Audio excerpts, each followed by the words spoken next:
തഴച്ചു വളരുന്നുണ്ടിവിടെ.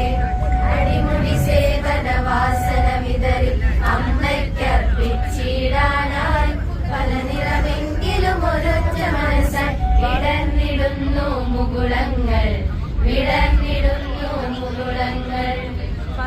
പവിത്രമതാമീ മണ്ണിൽ ഭാരതാംബയെ പൂജിക്കാൻ പുണ്യവാഹിനി